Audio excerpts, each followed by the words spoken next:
வணக்கம். இன்னைக்கு எதை பற்றி பேச போகிறேன்னா, பழைய காலத்துலலாம் வந்துட்டு சில விஷயங்களை வந்து செய்யவே கூடாது அப்படின்னு சொல்லியிருப்பாங்க. ஆனால் இப்போ இன்றைய காலகட்டத்தில் பார்த்தீங்கன்னா, அது ரொம்ப காமனாக எல்லா இடத்துலையும் நடக்கக்கூடிய ஒரு விஷயமா மாறி இருக்கும். அந்த மாதிரி நிறைய விஷயங்கள் நம்ம பார்த்துருக்கோம். ஆனால் அதில் வந்து ஒரு முக்கியமான விஷயம் வந்து என்ன அப்படின்னா, டிவோர்ஸ் பண்ணிக்கிறது அப்படின்றது. அதாவது கல்யாணம் பண்ணிட்டு அவங்க ஏதோ ஒரு விஷயத்தில் ஒத்து வராததுனால, இல்லை ஏதாவது டார்ச்சர் அனுபவிச்சதுனாலையோ, இல்லை எதனாலேயோ அவங்க வந்து வேண்டாம், இப்படிப்பட்ட ஒரு மன வாழ்க்கை வந்து எனக்கு வேண்டாம் அப்படின்னு சொல்லிட்டு அவங்க டிவோர்ஸ் பண்ணிக்கிறாங்க. ஸோ சமீபத்தில் ஒரு நிகழ்ச்சியில் நான் அதை பற்றி பார்த்தேன். ஸோ பேசலாம் அப்படின்னு சொல்லிட்டு. அதாவது என்னன்னா, ஒரு பக்கம் வந்து டிவோர்ஸ் ஆன பெண்கள் எல்லாரும் உட்காந்துருந்தாங்க. இன்னொரு பக்கம் நார்மலாக இருக்கக்கூடியவங்க உட்காந்துருந்தாங்க. அவங்க வந்து டிஸ்கஸ் பண்ணாங்க. அவங்கவுங்க பக்கத்தில் இருந்த நியாயங்கள், அவங்கவுங்க பார்வைகள் எப்படி இருக்குது அப்படிங்கிற மாதிரியான கருத்துக்கள்லாம் எடுத்து வச்சாங்க. அது ஒரு தனியார் நிகழ்ச்சி. அதை பற்றி நம்ம பேச வேண்டாம். அதில் வந்து நிறைய நல்ல விஷயங்களும் சொன்னாங்க, நிறைய விஷயங்கள் தேவையில்லாத விஷயங்களும் பேசினாங்க. இது டிவோர்ஸ் பண்ணிக்கிறதெல்லாம் நாங்கள் வந்து சொல்லும்போது எங்களுக்கு வந்து கெத்தாக இருக்குது அப்படின்னு கூட தான் சொன்னாங்க. இருந்தாலும் அதையும் தாண்டி நம்ம யோசித்து பார்க்கும்போது, ஒருத்தங்க வந்து டிவோர்ஸ் அப்படின்னு சொல்கிறாங்கன்னா அந்த இடத்துல என்ன நடந்தது அப்படிங்கிறது அவங்க 2 பேருக்கும் தான் தெரியும். நம்மளுக்கு தெரியாது இல்லையா? வெளியில் இருந்துட்டு நம்ம 1000 சொல்லலாம். யாராவது ஒருத்தர் விட்டு கொடுத்து போயிருக்கலாமே, விட்டு கொடுத்து போயிருந்தா எல்லாரும் நல்லா இருந்திருக்குமே, குழந்தைங்கள்லாம் இருக்காங்களே அப்படின்னு சொல்லிட்டு நம்ம சொல்லலாம். பட் உள்ளே வந்து என்ன பிரச்சனை அப்படிங்கிறது நம்மளுக்கு வந்து தெளிவாக தெரியறதில்ல. பெரும்பாலும் பார்த்தீங்கன்னா, என்னை வந்து மதிக்கிறதில்ல, எங்கள் வீட்டில் இருக்கிறவங்கள மதிக்கிறதில்ல. இதில் தான் வந்து ஆரம்பிக்குதே சண்டை அப்படிங்கிறது.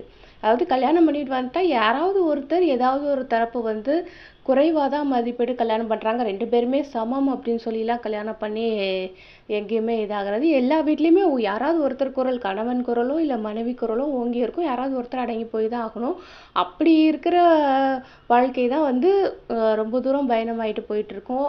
பிரியாமலும் இருக்கிறதுக்கு அதுதான் காரணமாக இருக்கும். ஆனால் 2 பேருமே வந்து ஒரு ஸ்டேஜில் நானும் கத்துவேன், நீயும் கத்துவ, இல்லை நானும் ஒன்றையும் மதிக்க மாட்டேன், நீயும் என்னை மதிக்க மாட்டேன் அப்படின்னு ஆரம்பிக்கும்போது அங்கே வந்து மிஸ் அண்டர்ஸ்டாண்டிங் கண்டிப்பாக வரும். அதையும் தாண்டி நிறைய இடங்களில் வந்து ஹாரஸ்மெண்ட்லாம் நடக்குது, ஃபிசிக்கல் ஹாரஸ்மெண்ட்லாம் நடக்கிறது, அடிக்கிறது, இல்லை அதுக்கு மேலே வேறு ஏதாவது கொடுமைப்படுத்துறது, இந்த மாதிரிலாம் பண்ணும்போது கண்டிப்பாக வந்து அதை வந்து பொறுத்துட்டு இருக்க முடியாது.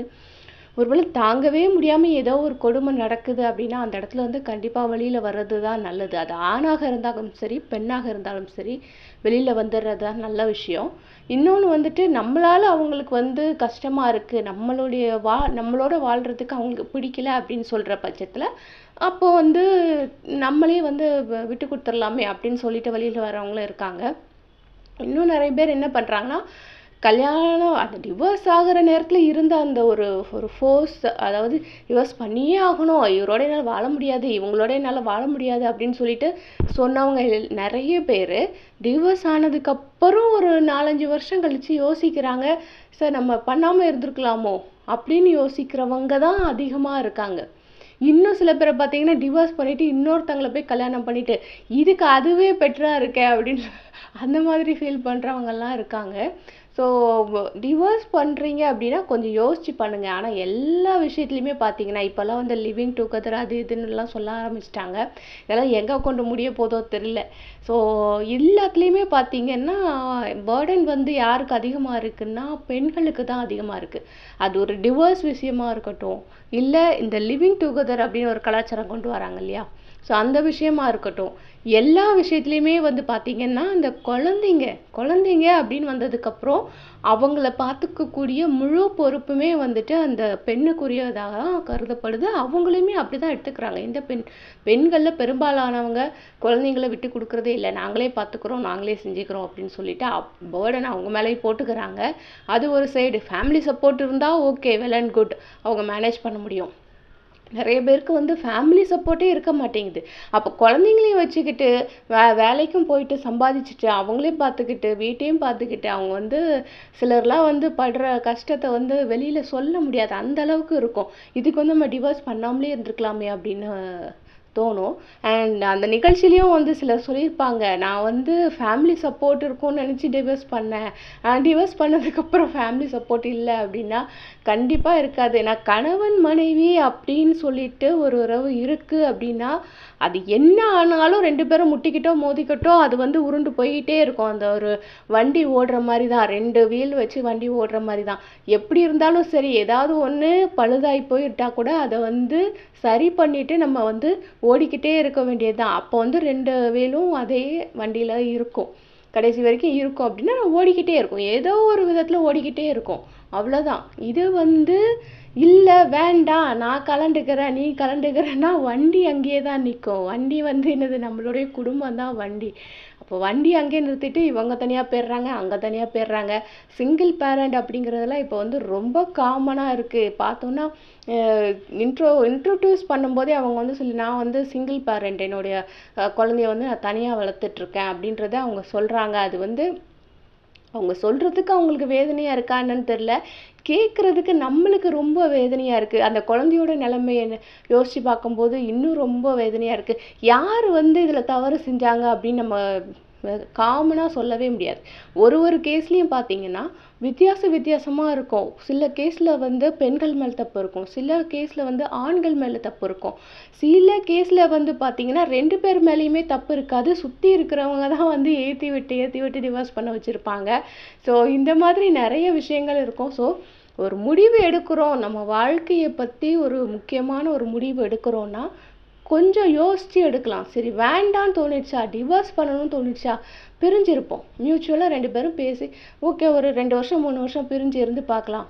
நம்மளுக்கு அதுக்கப்புறம் வந்து நம்ம தோணுச்சுன்னா சேர்ந்து இருக்கணும் அப்படின்னு தோணுச்சுன்னா சேர்ந்து இருந்துக்கலாம். இல்லைன்னா டிவோர்ஸ் பண்ணிக்கலாம், மியூச்சுவலாக டிவோர்ஸ் பண்ணிக்கலாம். ஏன்னா கோர்ட்டுக்கு போனால் கூட 1 இயர் எப்படியும் பிரிஞ்சு இருந்தாகணும் அப்படின்ற கண்டிஷன்லாம் இருக்குது. ஸோ அந்த 1 இயர் பிரிஞ்சு இருக்கும்போது நம்மளுக்கு என்ன மாதிரி இருக்குது, வீடுகளில் என்ன மாதிரி நம்மளை நடத்துகிறாங்க, வெளியில் என்ன மாதிரி நடத்துகிறாங்க, வெளியில் பாதுகாப்பு இருக்கா, வெளியில் இருக்கிறவங்களுடைய பார்வை நம்ம மேலே எந்த மாதிரி விழுது, இதெல்லாம் நம்ம வந்து யோசித்து அதுக்கப்புறம் பொறுமையாக இதை வந்து ஹேண்டில் பண்ணால் கொஞ்சம் நல்லாயிருக்கும். அதுவும் குழந்தைங்க இருக்கும்போது இப்போ வந்து பார்த்தீங்கன்னா அம்மா அப்பா 2 பேர் இருந்தாங்கன்னா சில விஷயங்களை அம்மா வந்து செய்ய முடியும், சில விஷயங்களை அப்பா தான் செய்ய முடியும்.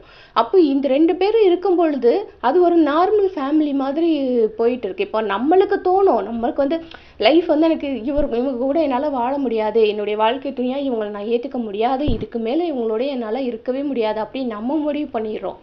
ஆனால் அதே முடிவு குழந்தைங்க ஏற்றுக்கிறாங்களா அப்படிங்கிறத நிறைய பேர் யோசிக்கிறது இல்லை. சரி குழந்தைங்க வேற வழி இல்லை, சிங்கிள் பேரண்ட்டாக தான் வளரணும் அப்படின்னு சொல்லிட்டு அவங்க அப்பா கூடவோ இல்லை அம்மா கூடவோ யாரோ ஒருத்தர் கூட்ட தான் வளர்றாங்க. ஆனால் அப்படி வளரும்போது சமுதாயத்தில் அவங்க எந்த மாதிரியான விஷயங்களை ஃபேஸ் பண்ணுறாங்க அப்படிங்கிறத பற்றியெல்லாம் நம்ம யோசிச்சாகணும். நம்ம ஒரு பேரண்டாகவும் நம்ம யோசிச்சாகணும். குழந்தைங்க இருக்கும்போது நம்ம ஓகே நம்ம சம்பாதிக்கிறோம், நம்ம குழந்தைங்களை காப்பாற்றுற அளவுக்கு நம்ம சம்பாதிக்கிறோம், நம்ம தனியாக இருந்துக்கிடலாம் அப்படிங்கிற நிலைமை இருந்தால் கூட நாளைக்கு என்னுடைய குழந்தை வந்து அந்த சமுதாயத்தில் என்ன மாதிரி பேச்சுகளெல்லாம் எதிர்கொள்ள போகுது அப்படிங்கிறதையும் நம்ம யோசிக்கணும். ஏன்னா குழந்தைங்களுடைய மைண்ட் செட் வந்து வேறு மாதிரி இருக்கும். இப்போ நம்ம வந்து ஒரு இடத்துல வேண்டாம் அப்படின்ட்டு வரோன்னா அங்கே என்ன ப்ளஸ் இருக்குது என்ன மைனஸ் இருக்குது இதெல்லாம் நம்மளுக்கு தெரியும். ஆனால் குழந்தைங்களுக்கு வந்து அது தெரிய வேண்டிய அவசியம் கிடையாது. ஒருவேளை நம்ம அதெல்லாம் எடுத்து சொன்னால் கூட நமக்கு தெரிஞ்ச விதத்தில் நமக்கு புரிஞ்ச விதத்தில் நம்ம அனுபவப்பட்ட விதத்திலே நம்மளுடைய குழந்தைகளும் வந்து அதை வந்து புரிஞ்சுப்பாங்களா, அதே கோணத்தில் பார்ப்பாங்களா அப்படிங்கிறது தெரியாது. ஸோ குழந்தைங்களை பற்றி யோசித்து சேர்ந்து தான் இருக்கணும் அப்படிங்கிறத நான் சொல்ல வரல. சிலர் வந்து ஈகோ காரணமாக வந்து டிவோர்ஸ் பண்ணிட்டு போகிறாங்க இல்லையா. ஸோ ஈகோ வந்து முன்னாடி வந்து நிற்குதுன்னா கண்டிப்பாக அது வந்து தப்பான முடிவாக தான் இருக்கும். எப்போ வந்து ஒருத்தர்கிட்ட ஏதோ ஒரு விஷயம் இல்லை, இவர்கிட்ட இது இல்லை, இது வந்து தப்பு. அன்னைக்கு வந்து சொல்லும்போது கூட ஒரு லேடி சொல்கிறாங்க, அதாவது இவருக்கு வந்து ஒரு 6 மாதம் இவருக்கு வேலை இல்லாமல் இருந்தது.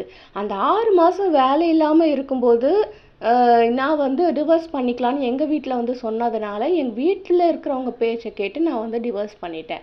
ஸோ டிவோர்ஸ் பண்ணிவிட்டு என்ன ஆச்சு, 6 மாதம் ஓகே 6 மாதம் கழிச்சு அவங்களுக்கு வேறு ஏதோ வேலையை அவங்க தேடியே தான் போகிறாங்க, நல்லா இருக்க தான் போகிறாங்க. இவங்களுக்கு என்ன நடந்தது வீட்டில், இவங்க வீட்டில் இருந்த அண்ணன் தம்பி எல்லாரும் கல்யாணம் பண்ணி செட்டில் ஆனதுக்கப்புறமா இவங்க வீட்டை விட்டு வெளியில் வர வேண்டிய ஒரு நிலைமை ஆயிடுச்சு. அதாவது கணவனை விட்டு இவங்க வந்துட்டாங்க, தாய் வீட்டுக்கு வந்துட்டாங்க. தாய் வீட்டில் பார்த்தீங்கன்னா இவங்க வரும்போது அண்ணன் தம்பிகளுக்கு யாருக்குமே கல்யாணம் ஆகலை. ஸோ இவங்க வரும்போதே இவங்களை ஏற்றுக்கிட்டாங்க. ஆனால் அவங்க அண்ணன் தம்பிகளுக்கு கல்யாணம்லாம் ஆனதுக்கப்புறம் ஆப்வியஸ்லி அப்படி தான், அவங்களுக்குலாம் கல்யாணம் ஆனதுக்கப்புறம் அவங்க வீட்டில் நம்ம போய் உட்காந்துட்டு இருக்க முடியாது இல்லையா, வெளியில் வந்து தான் ஆகணும், வேற வழியே கிடையாது. அப்போ இவங்க வெளியில் வந்துட்டாங்க, இவங்களும் வேலை பார்க்குறாங்க, சம்பாதிக்கிறாங்க, எல்லாமே இருக்குது. ஆனால் ஏதோ ஒரு விஷயம் இல்லையே நம்ம லைஃப்பில் அப்படின்னு யோசிச்சு திருப்பி ஓகே நம்ம ஹஸ்பண்ட் கூடயே போய் சேர்ந்துடலான்னு யோசிக்கும்போது இவங்க காண்டாக்ட் பண்ணும்போது அவருக்கு கல்யாணம் ஆகிட்டு இருக்குது, வேற ஒரு பொண்ணோட கல்யாணம் ஆகி அவர் செட்டில் ஆகிட்டார். அவரும் வேலைக்கு போகிறார், சம்பாதிக்கிறாரு, அவர் ஒரு பொண்ணை பார்த்தாரு, கல்யாணம் பண்ணாரு, செட்டில் பண்ணிட்டாரு. அவ்வளோதான், அவங்க லைஃப் நல்லபடியாக போயிட்டுருக்கு. ஸோ இவங்க சொல்லும்போது இந்த ஒரு விஷயத்தை தவிர அவர்கிட்ட வேற எதுவுமே குறை இல்லை அப்படின்னு சொன்னாங்க. அதுதான் பெரிய விஷயம். அதாவது வேலை ஏதோ ஒரு காரணத்தினால வேலை போகுது. இப்போல்லாம் பார்த்தீங்கன்னா ப்ரைவேட் கம்பெனியில் திடீர்னு வேலையை விட்டு தூக்கிடுறாங்க, என்ன பண்ணுறதுனே தெரியாது. அப்போ எனக்கு தெரிஞ்ச ஒருத்தவங்க திடீர்னு வேலையை விட்டு தூக்கிட்டாங்க, என்ன பண்ணுறதுனே தெரியல. வேறு வழியே இல்லாமல் அவங்க என்ன பண்ணுறாங்கன்னா ஒரு சாப்பாட்டு கடை போடுறாங்க. சாப்பாட்டு கடை போட்டதுக்கு அப்புறம் பார்த்தீங்கன்னா இங்கே ப்ரைவேட் கம்பெனியில் எப்படி சம்பாதிச்சாங்களோ அதை விட அதிகமாகவே இந்த சாப்பாட்டு கடையில் சம்பாதிக்க ஆரம்பிச்சிட்டாங்க, நல்லபடியாக செட்டில் ஆகிட்டாங்க. ஸோ நமக்கு இந்த வேலை தான் அப்படிங்கிறது விஷயமே கிடையாது, வேலை போயிடுச்சு அப்படிங்கிறது ஒரு ரீசனே கிடையாது. ஸோ வேலை போயிடுச்சா ஓகே, ஒரு ஹஸ்பண்டுக்கோ இல்லை ஒரு ஒய்ஃபுக்கோ 2 பேரும் வேலை பார்க்குற இடத்துல யாரோ ஒருத்தருக்கு வேலை போயிடுச்சா அதை ரீசனாக காமிச்சு தயவு செஞ்சு டிவோர்ஸ் பண்ணாதீங்க. நெக்ஸ்ட்டு என்ன பண்ணலாம் அப்படிங்கிறத யோசிங்க, எந்த நிலைமையிலையும் கூட. அதாவது டார்ச்சர் அப்படிங்கிறது வேற, ஒரு டார்ச்சர் நடக்குது நம்மளுக்கு, நம்ம வீட்டில் ஒருத்தர் டார்ச்சர் பண்ணுறாங்க, ஃபிசிக்கலி ஆர் மென்டலி ஏதோ ஒரு விதத்தில் நம்மளுக்கு டார்ச்சர் பண்ணுறாங்கன்னா அந்த இடத்துல நம்ம பொறுத்து போகணும்னு அவசியமே கிடையாது. அங்கே நம்ம டிவோர்ஸ் பற்றி தாராளமாக யோசிக்கலாம். ஏன்னா நம்மளை பாதிக்கும், நாளைக்கு நமக்கு பிறக்க போகிற குழந்தையும் பாதிக்கும். ஒருவேளை குழந்தையோடு இருக்கும்போது நம்மளுக்கு டார்ச்சர் அங்கே நடந்தது அப்படின்னா அது கண்டிப்பாக குழந்தையும் பாதிக்கும். ஸோ அப்படி இருக்கிற பட்சத்தில், அதாவது டார்ச்சர் அப்படிங்கிற ஒரு விஷயம் இருக்கிற இடத்துல மட்டும் நீங்கள் டிவோர்ஸ்க்கு அப்ளை பண்ணலாம். அப்படி இல்லை, இங்கே வேலை போயிடுச்சு, இவர்கிட்ட பணம் இல்லை, இவரால் காப்பாற்ற முடியாது அப்படிங்கிறதுனால டிவோர்ஸ் பண்ணுறதோ இல்லை வேற ஏதாவது, அதாவது சில வீடுகள் பார்த்தா கல்யாணத்தப்போ இவ்வளோ நகை போடுறேன்னு சொன்னாங்க, இன்னும் போடலை, இதெல்லாம் காரணம் காட்டி டிவோர்ஸ் பண்ணுறாங்க. ஏன் அந்த நகையை நம்மளால் சம்பாதிச்சிக்க முடியாதா? ஒரு நல்ல ஒரு வாழ்க்கை துணை நம்மளுக்கு கிடச்சிருக்காங்கன்னா அவங்கள வச்சு எப்படி நல்லபடியாக வாழணும் அப்படிங்கிறது தான் நம்ம யோசிக்கிறோம். ஏன்னா நான் இப்போ கிளையண்ட்ஸ் நிறைய பேர் பார்க்குறேன், எத்தனை பேருக்கு நல்ல வாழ்க்கை அமையவே இல்லை, கல்யாணங்கிற ஒன்று வாழ்க்கையில் நடக்கவே இல்லை. ஏதோ ஒரு விதத்தால் தட்டி போய் பார்த்தீங்கன்னா 40 வயசு 50 வயசு, இன்னும் இவ்வளோ நாள் கல்யாணம் பண்ணாமல் என்ன பண்ணிகிட்டு இருந்தீங்க அப்படின்ற மாதிரி தான் தோணும். ஆனால் ஏதோ ஒரு விதத்தில் தட்டி போய் அவங்களுக்குலாம் வாழ்க்கை அமையவே இல்லை. ஆனால் நம்மளுக்கெல்லாம் என்னன்னா சரியான வயசில் ஒரு நல்ல வாழ்க்கை அமைஞ்சிருக்கு அப்படின்னா குறைகள் இருக்க தான் செய்யும்.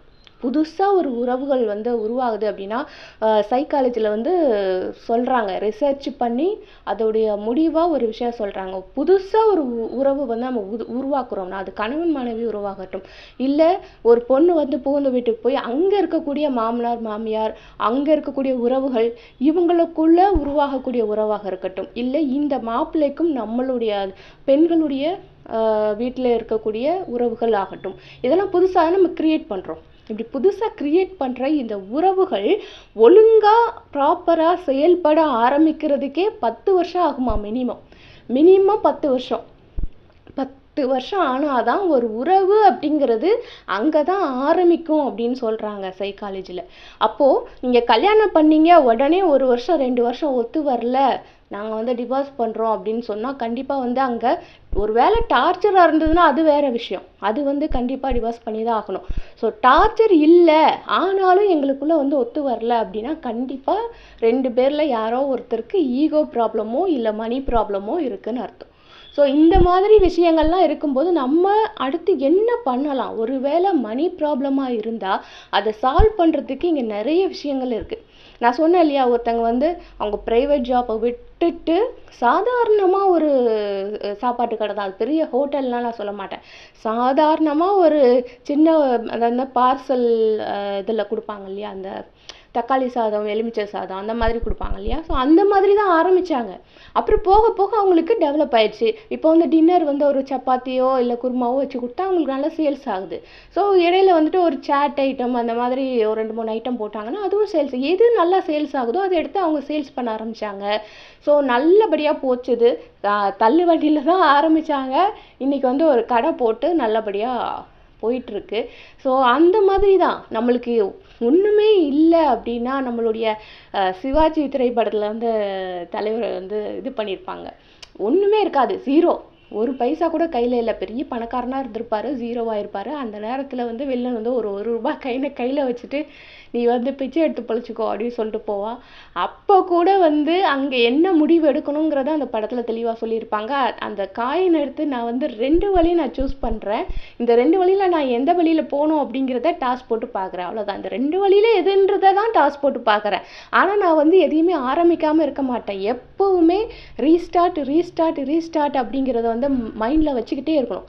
எங்கேயாவது யாராவது நம்மளை வந்து ஷட் டவுன் பண்ணுற மாதிரியோ ஸ்டாப் பண்ணுற மாதிரியோ ஏதாவது பண்ணாங்க, இல்லை ஏதோ ஒரு விஷயம் நடந்துருச்சு, ஆக்சிடென்ட்டால் கூட நடக்கலாம், அப்படி ஏதாவது நடந்துருச்சுன்னா கூட அந்த இடத்துல நம்ம கண்டிப்பாக நம்மளை நாமளே ரீஸ்டார்ட் பண்ணிக்கணும். அது அப்படி பண்ணிக்கிற மைண்டு நம்ம வந்து உருவாக்கிக்கிட்டோம்னா இங்கே வந்து டிவோர்ஸ் அப்படிங்கிற பேச்சுக்கே இடம் கிடையாது.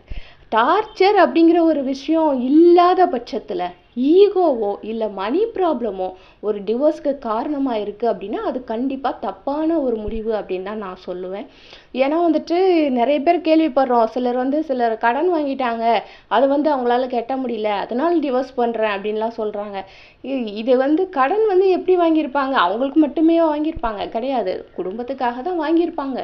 இருந்தாலும் அதை வந்து ஒரு பெரிய விஷயமா காட்டி வந்து டிவோர்ஸ் பண்ணுறது, அந்த ஒரு லேடி சொன்ன மாதிரி தான், வீட்டில் வந்து சொல்லுவாங்க, 1000 சொல்லுவாங்க, வேணாம்மா அந்த டார்ச்சர் உனக்கு வேணாம், நீ விட்டுட்டு வந்துரு, நான் பார்த்துக்கிறேன் அப்படின்லாம் சொல்லுவாங்க. ஹஸ்பண்ட் கூட இருக்கிறது தான் வந்துட்டு ஒரு பெண்ணுக்கு வந்து சேஃப்டியே. அது வந்து ஒரு டார்ச்சர் அப்படிங்கிறது இல்லை அப்படிங்கிற பட்சத்தில் கண்டிப்பாக யாரும் அந்த மாதிரி யோசிக்காதீங்க. ஒரு மணி ப்ராப்ளமோ இல்லை வேறு ஏதாவது ப்ராப்ளமோ வந்துச்சுன்னா சேர்ந்து இருந்து எப்படி சால்வ் பண்ணலாம் அப்படிங்கிறத பாருங்கள். பெரும்பாலும் வந்துட்டு எல்லாரும் அப்படி தான் பண்ணுறாங்க. ஒரு ஹஸ்பண்டுக்கு ஒரு ப்ராப்ளம் வந்தாலும் இல்லை ஒய்ஃபுக்கு ஒரு ப்ராப்ளம் வந்தாலும் சரி பரவாயில்ல நான் இருக்கிறேன் பார்த்துக்கலாம் அப்படின்னு சொல்கிறவங்க தான் அதிகம் இங்கே.